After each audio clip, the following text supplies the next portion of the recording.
So let's say one day you decided, I'd like to build a golf course. But I want it to be a low maintenance golf course. A golf course that I wouldn't have to spend more than a couple hours a week to prepare, depending on the event that was going to come up.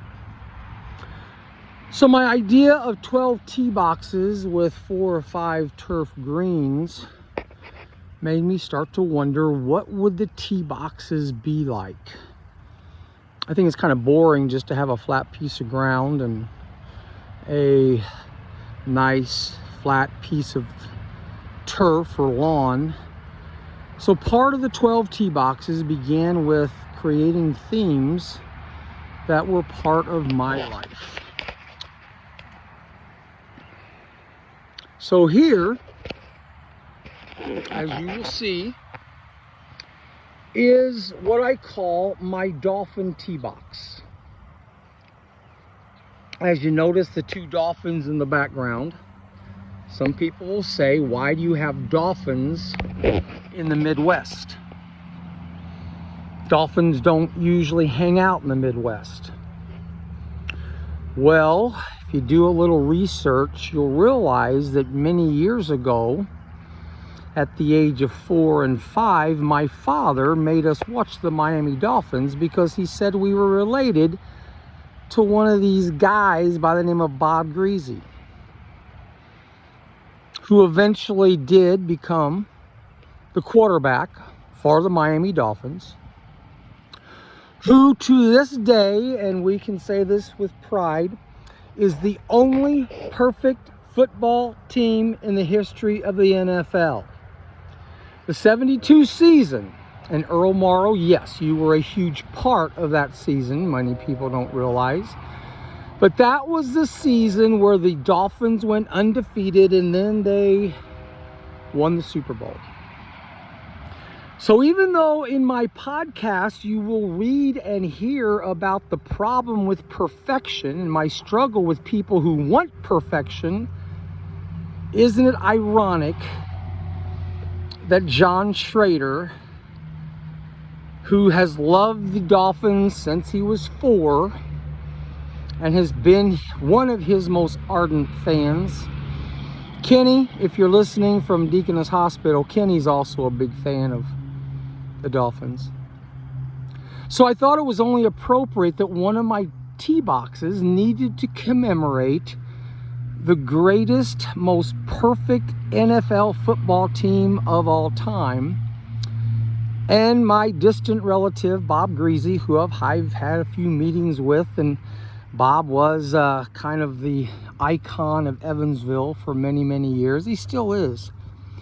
So as you now realize,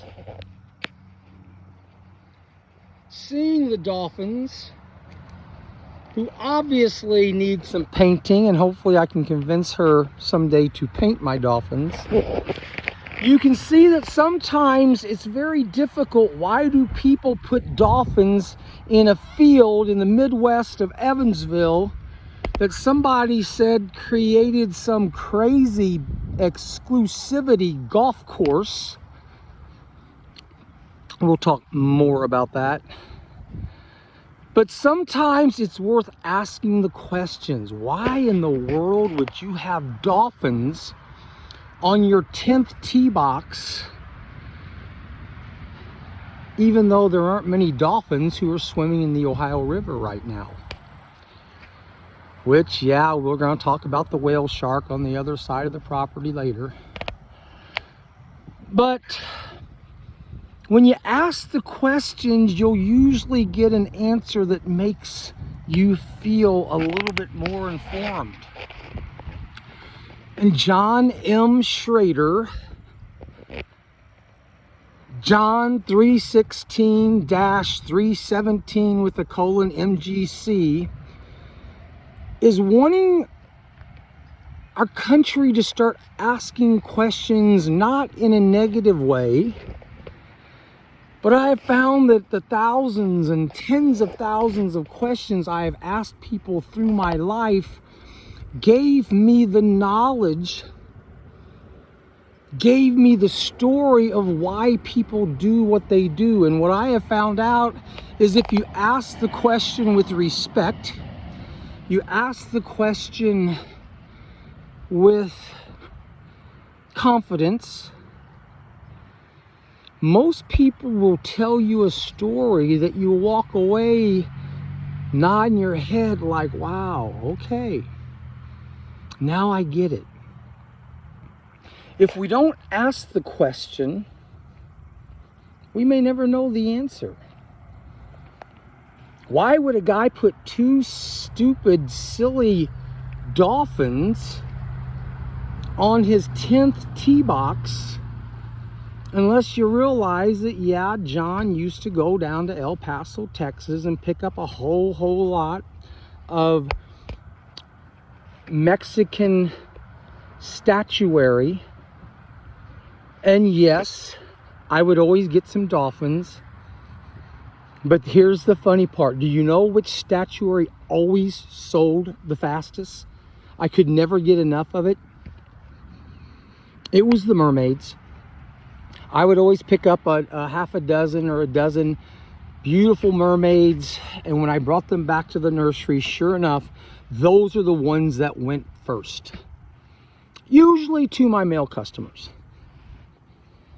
So when you hear me constantly tell you to ask respectful questions of people, it will take a lot of your curiosity away. It will take a lot of your, why in the world did he do that? I love asking questions. Maybe it's the philosopher in me. You ask the question, you create the conversation. You ask the question, you start, in many cases, a very fun and exciting moment where the people can say, wow, I never thought of that. So if someone asks you someday, why would some crazy fool in southern Indiana who decided to build his own private exclusivity golf course privately, why would he put dolphins on the 10th tee box? This tee box is also known as the trebuchet tee box. As you can see behind me, some call it a catapult, but in reality, it's a trebuchet where you can launch 8-pound pumpkins, 8-pound gallon jugs, and if you're having a good day, you might just hit the burning boat.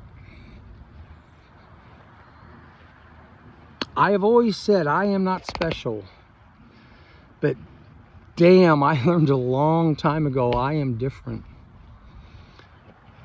And this was just the kind of piece of property that a different kind of landscaper who for 30 years helped design and install about 4,300 landscapes, that decided someday his last 30 years or 40 years or 2 years or who knows what, wouldn't it be cool to landscape one more piece of property where I could go out every morning and not have to take a design, not have to take a crew, not have to take a budget, not have to worry about if I have the perfect tool. Wouldn't it be fun to just do your own landscape every morning? And the only thing you really have to worry about is she gonna be okay with it?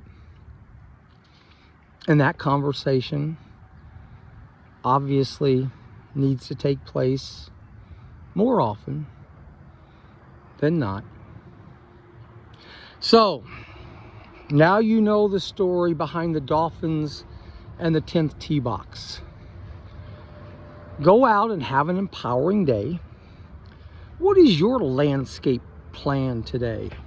What is your lemonade plan today? What is your If you're an attorney, what are you going to do today that someday will say, what in the world was he thinking? If you're a builder, a buyer, whatever it is. So I end with this again. I love this country. I love people. Always have, always will. Without question, I love my God. And I always will truly love my family. All of them. But depending on the day, it doesn't always end up in that order. So, enjoy your day. Hope you can do something empowering. Dwell on the positive. And who knows, maybe one of these days this red and blue world might look a little bit more purple, with people enjoying the other side of the story. John Schrader, I'll talk to you soon.